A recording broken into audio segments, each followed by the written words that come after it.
Hi everyone, welcome to my channel. So in today's video I'm using this watercolor sheet, and this is 300 GSM cold pressed. So let's start with today's video without wasting any time.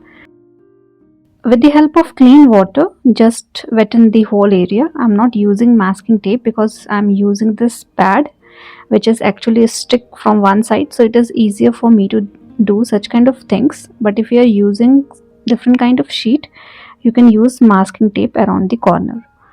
Now with the help of red and black color, so I have mixed red and black together to create something like this, and I'm going around my sheet area creating some kind of texture, like some kind of blurry texture around the background.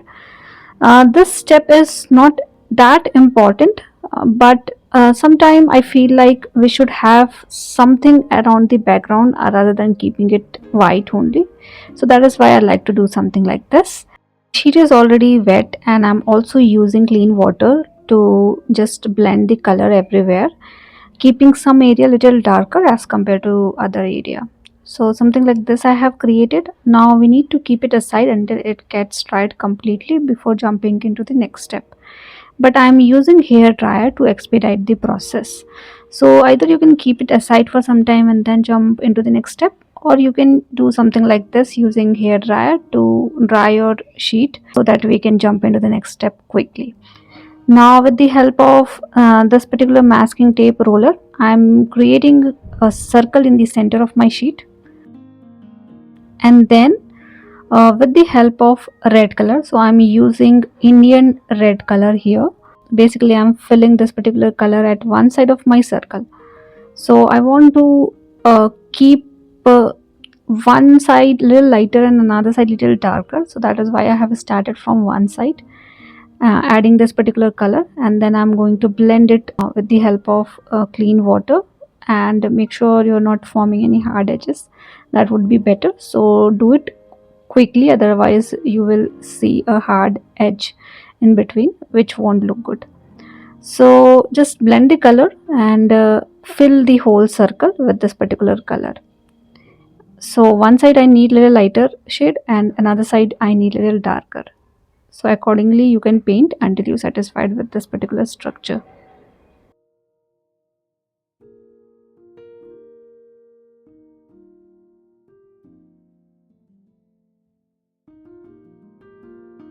You can also use tissue paper to lift little bit of color and to get little texture at one side as well. So these kind of things is actually not a rule, right? I want to paint in this way, that's why I'm doing this kind of thing. But if you want to keep it solid, like everywhere you need same kind of shading and same color, you can do that as well, and why not, right? So I am adding little bit of extra color at one side, making it little more darker, and I think I'm satisfied. So let's dry it quickly so that we can jump into the next step. So again I'm using hair dryer.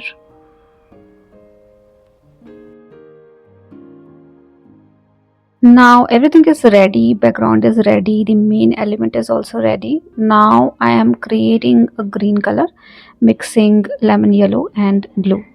So this is the simplest way to have your own green color. If you have a nice green color in your palette, that is also fine, you can directly use that. Now with this particular green color I am going to create a string like this crossing this circle, and I'm going to create multiple leaves around it using one stroke technique. So basically you need to push your brush a little bit to get a little thickness, and then you can just divert it into multiple direction to get a leaf kind of shape like this. You can definitely add two strokes together to get a little bigger leaf, and also you can move your brush a little bit to have little wavy pattern around the edge. If needed, you can also have a fine negative space in between the leaf as well. So basically there are multiple ways to paint leaf. I'm using this because I feel this is the easiest way to paint and very less time consuming also. So that is how I like to paint my leaf. And I'm doing it until the end of the string. Few are a little bigger, few are smaller, few are at distance a little bit, and few are a little bit thicker than the other one, few are having negative space in between. So multiple things are going on in here, creating a string of leaf like this.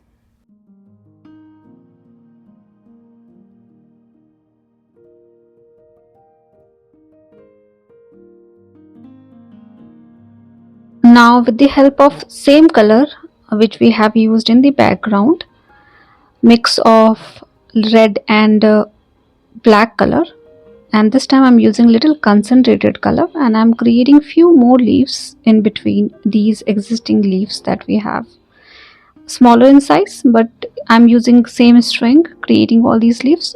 And I'm also creating additional string having these kind of leaves around it. Basically these are small in size, one stroke leaves, using red and black color together, little bit on the darker side but hint of red into it.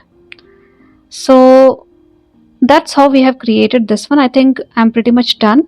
If you want, you can write something to convert this into a greeting card also.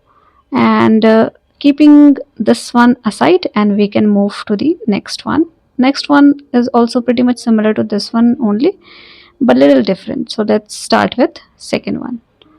So for the second one also I'm using clean water, and I'm wettening the whole area so that we can have a nice background and blurry texture for the background like we did for the first one. Exactly same thing we are going to do here, but with the different color.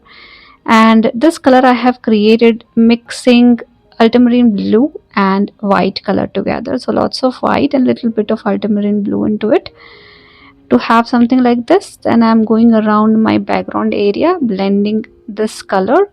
Anyways, this color is on the lighter side, but I'm also using lots of water to blend it, keeping it on the lightest side. And then you can just dry it using hair dryer, or you can keep it aside for some time to move into the next step. So let's dry it.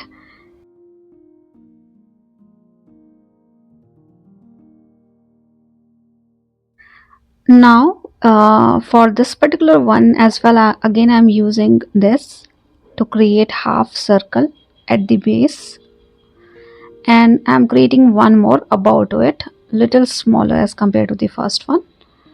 So you can see something like this.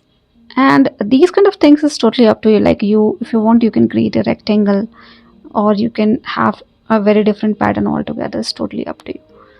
Now I'm mixing green color and blue color together to get little different kind of blue color. And with this particular blue color I'm filling the lower circle. So basically you just need to fill the whole area with this particular color. So that's all we needed for this particular step. Nothing fancy as such. As you are going around the edge of the circle, make sure you're doing it slowly and carefully so that you are not ruining the main structure that you have created. So keep that thing in mind and do it slowly and carefully. Now with the help of ultramarine blue color itself, I am filling another half circle that we have. So just fill it with this particular color.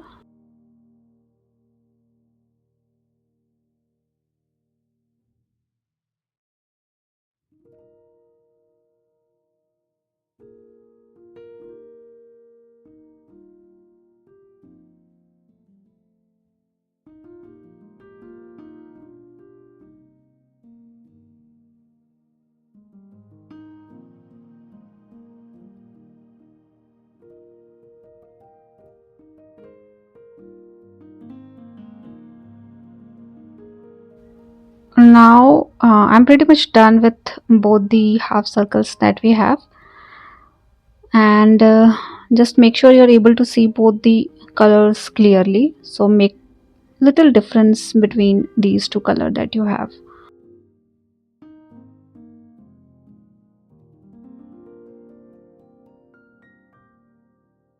If needed, you can also have little bit of texture around it. Either you can keep it as it is, or you can do a little bit of texture and pattern like I'm doing here. So I have created a big blue circle, and then around it I'm creating a flower kind of shape. So basically creating multiple strokes, multiple curves, and one after another, to create or to make it look like a flower kind of pattern into it. And whatever pattern you like, you can have, like you can have dots of blue into it, you can have lines into it. So different kind of things you can try, but I am creating something like this.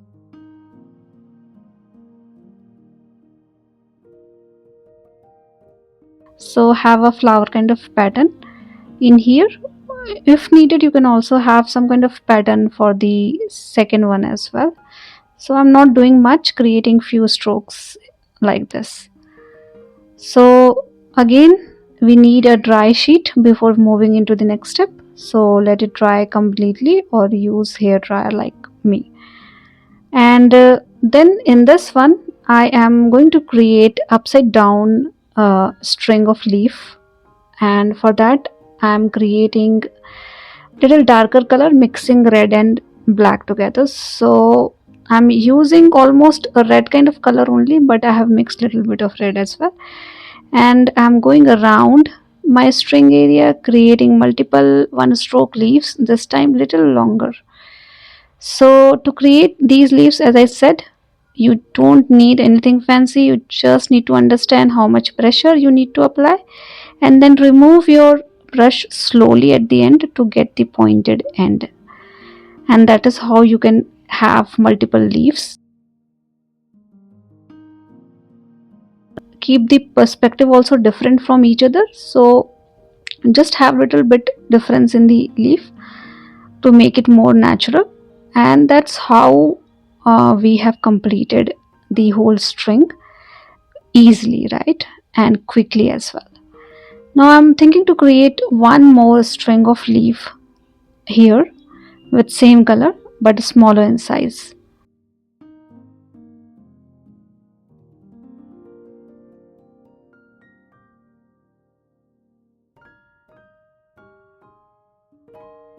And we're done with this one as well. So I hope this video is easy and simple for you guys to follow. And please do let me know if you have any feedback for me. And thank you so much for watching my videos. See you all in the next video.